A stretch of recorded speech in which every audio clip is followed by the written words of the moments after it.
Pangulong Rodrigo Duterte bumuo ng komisyon na magpapalakas sa kampanya ng pamahalaan laban sa katiwalian. Ito po ay ang Presidential Anti-Corruption Commission na mag-iimbestiga sa mga tiwali at abusadong opisyal ng gobyerno. But let me be very brutal and frank to you all.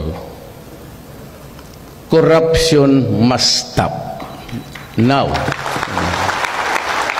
And I would address to all Filipinos who want to do something for your country and never had the opportunity because walang yung nagyayaya sa inyo. Ngayon na ninyo gawin kasi ako na. Ayaw ko talaga ng corruption. It makes me sick. Nilagdaan ni Pangulong Rodrigo Duterte ang Executive Order 43 para sa pagbuo ng Presidential Anti-Corruption Commission. Alinsunod dito sa hangarin ng Pangulo na linisin ang bansa laban sa mga umaabuso sa kaban ng bayan. Nakapaloob sa naturang Executive Order ang pagtukoy sa kapangyarihan at tungkulin para magsagawa ng kaukulang investigasyon laban sa mga tiwaling opisyal ng pamahalaan. May poder rin ang binuong komisyon na magsagawa ng motu proprio investigation na katulad ng Ombudsman. Magsasagawa rin ng lifestyle check sa mga iniimbestigang opisyal sa isinasangkot sa katiwalian. Isinasaad rin sa binuong komisyon ang kapangyarihan nito na magpatupad ng suspensyon sa inirereklamo sa sandaling sampahanan ng kaso. Nilagdaan ng Pangulo ang EO 43 nitong Miyerkules, October 4.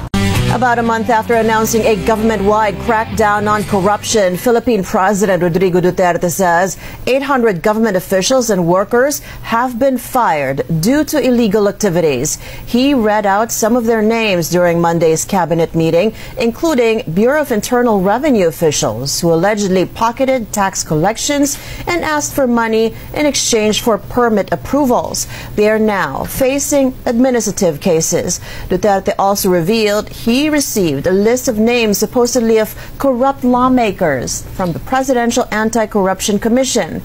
Late last month, Duterte created a task force led by the Justice Department that would look into anomalies in all state agencies until the end of his term in 2022. Justice Secretary Minardo Guevara said they have already received at least 60 corruption complaints over the past few weeks. Well, we start with Customs. Customs ay terminated about 72. Immigration 62. Wala ka na trabahante. Skeletal force na.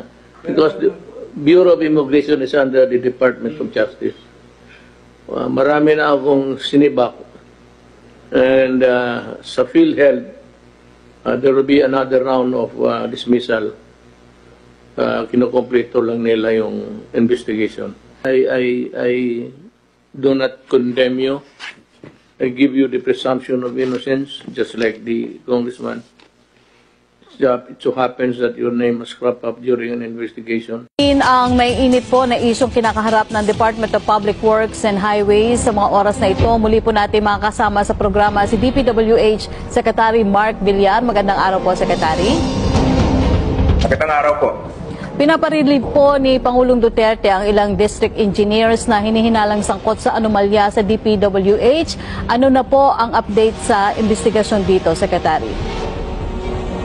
Actually, yung binanggit po ni Presidente ay na-relieve na at tuloy-tuloy naman ang investigasyon namin sa lahat ng mga nagsasabit ng mga reports.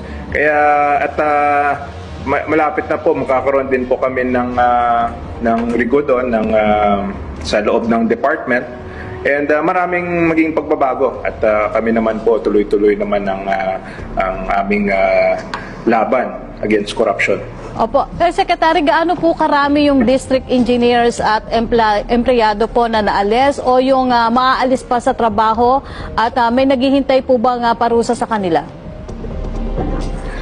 Yung iba, meron na relieve na sa trabaho, mga 14 na na-relieve. And meron kaming ongoing naman, meron din kaming mga complaints sa aming task force against corruption. So yun ang ginagawa din namin ngayon. At humingi din kami ng tulong sa mga ibang ehensya para magkaroon ng case build-up sa mga complaints. So tuloy-tuloy naman po at tingin ko in the very malapit na po makakaroon pa kami ng mas maraming accomplishments.